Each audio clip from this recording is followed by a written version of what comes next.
For over 2 centuries, the Holloway family's grand estate stood in eerie silence, its nursery windows forever shuttered. Every child born into the bloodline met the same fate. None lived to see their 8th birthday. Neighbors whispered of a curse, priests fled in fear, and yet the deaths continued with clockwork precision. What secret bound the Holloways to this chilling legacy? Deep in the English countryside, miles away from the nearest village, stands a mansion that time itself seems to have abandoned. The Holloway estate, once a symbol of aristocratic pride and wealth, now looms as a decaying shadow of its former self. Ivy claws its way up the weather-beaten stone walls, windows gape like hollow eyes, and the surrounding trees seem to lean inward, as though guarding a secret they dare not share. For generations, locals have avoided the long, twisting road that leads to its gates. Even today, farmers choose longer routes rather than pass by at dusk. They whisper that the place is cursed, that it takes children.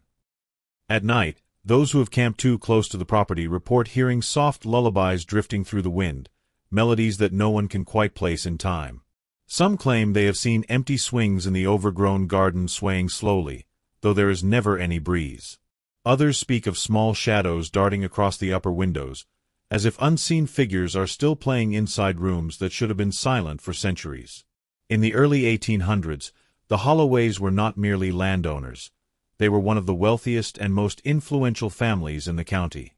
Their sprawling estate covered hundreds of acres, and their name appeared frequently in legal documents, political gatherings, and society pages. They were regarded as powerful, untouchable, and deeply concerned with maintaining their bloodline and property. Inheritance laws at the time favored male heirs, and within the Holloway household, the continuation of their lineage was treated as more than just tradition, it was an obsession. Portraits of ancestors lined the halls, each one a stern reminder that the family's wealth and prestige must never fall into outside hands. Every birth was celebrated as a victory, and each child was expected to carry forward the Holloway name. But the family's meticulously kept records reveal a chilling pattern that outsiders only discovered decades later. No Holloway child ever lived beyond the age of 7. The deaths were sudden, always occurring just days after a 7th birthday, or on the exact night itself. Physicians of the era wrote vague causes like fever or night terrors, but their notes lacked medical detail, as if they, too, sensed something they could not explain. In the year 1812, the Holloway estate prepared for a rare occasion, a birthday celebration. Thomas Holloway, the eldest son and the family's long-awaited heir, had just turned 7. Guests arrived in carriages, the great hall filled with candlelight, and music echoed through rooms usually reserved for solemn formality. Midway through the evening, Thomas reportedly excused himself from the festivities, telling his mother that someone upstairs wanted to see him. The servants assumed he meant a playmate hiding in the nursery, but when they followed, they found the boy standing alone in the dim corridor, facing the shadowed end of the hall. Witnesses claimed they heard him speaking softly, as though answering questions no one else could hear. Moments later, a scream cut through the celebration.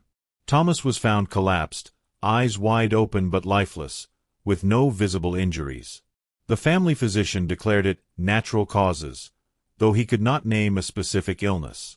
Servants, however, whispered about what they saw, the boy's lips moving as if in conversation, and his final words, barely audible, were reportedly, "I can come with you now."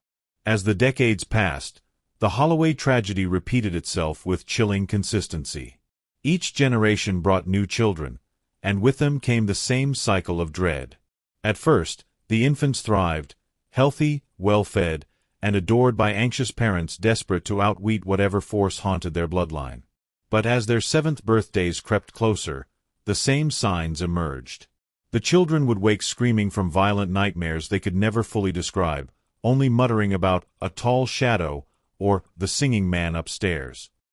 Servants found unsettling drawings tucked under pillows and scattered across nursery floors, sketches of a faceless figure looming beside a small bed, or crude depictions of a staircase ending in a dark door. The most unnerving detail was always the same. Each child grew terrified of the locked attic room. Even those who had never been told of its existence pointed to the ceiling above and begged not to be left alone near it. Desperate to break the curse, some Holloway parents attempted to leave the estate altogether, moving to London, Paris, even across the ocean to America. Yet the deaths followed them. The children still woke screaming, still drew the shadow, and, always, still died before turning 8. It became clear that the haunting was not bound to the house itself, but to the Holloway bloodline. Over time, the nearby villages spun their own explanations for the Holloways' unending tragedy. Some believed that long ago, the family had made a deliberate pact with something dark, an entity that promised them wealth and power in exchange for a price they thought they could control.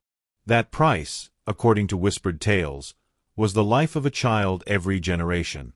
Others offered a different theory, that a child had once been wronged, perhaps killed, in that very estate, and its spirit demanded repayment in the only currency it understood, other children's lives. Rumors of a hidden grave in the gardens and strange, unmarked headstones behind the stables kept these suspicions alive. Religious leaders who came to purify the house never stayed long. Some left without explanation, their faces pale and shaken. Others muttered that they had heard laughter coming from the locked attic, or that their prayers were drowned out by something singing softly in another language. Whatever they encountered inside those walls, none ever returned for a second attempt. For more than a century, the attic door at the top of the Holloway staircase has remained locked, its rusted key long lost, or deliberately hidden. Generations of servants claimed they heard faint sounds from behind it, the creak of tiny footsteps, the soft clatter of wooden toys, and occasionally, what sounded like a lullaby hummed in a child's voice. Rumors persist about what lies beyond that door.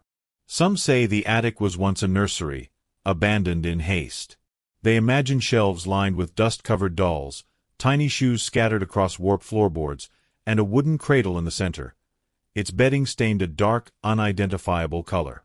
No one can say for certain what happened there, but even the bravest refused to break the lock.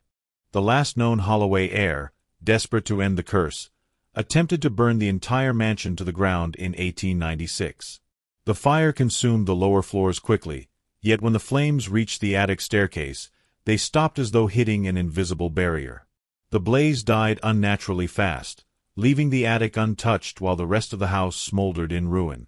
In 1924, Margaret Holloway was born into a family already drowning in fear. By the time she turned 6, the household had grown tense and silent, as though everyone were counting down the days. Despite their attempts to shield her from old stories, Margaret began to speak of someone she called the singing man upstairs. She described him with unsettling detail. Tall, faceless, and always humming a melody she claimed came from the attic. Terrified, her parents sought help from modern doctors and psychologists, men who dismissed the stories as childhood imagination. They prescribed rest, tonics, and isolation, convincing the Holloways to keep her confined indoors. Servants boarded up the attic door, placed crucifixes on the walls, and refused to leave her alone. But on the night of her 7th birthday, Margaret vanished. The locked doors remained locked. Windows were still sealed from the inside. No signs of forced entry, no footprints in the dust, no broken glass. She was simply gone. Only one thing remained, a small, crumpled piece of paper on her empty bed. On it was a child's drawing of a staircase, an attic door, and a shadowy figure holding her hand. Her body was never found. After Margaret's disappearance, the Holloway estate was sealed and left to rot.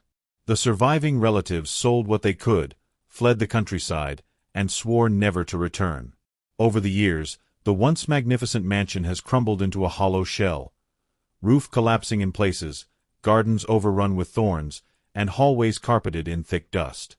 Yet even in its ruin, the house has not fallen silent.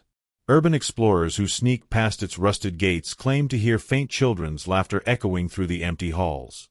Some report finding tiny handprints on dusty window panes that were clean just moments before. A few have fled in panic, swearing they heard a lullaby rising from the attic, even though the stairs to that floor have collapsed entirely. Today, no living Holloway descendants remain. Some genealogists suggest the family line ended deliberately, as if those who carried the name chose never to have children rather than risk continuing the curse. Others whisper a darker possibility, that something in that house ensured there would never be another Holloway child at all.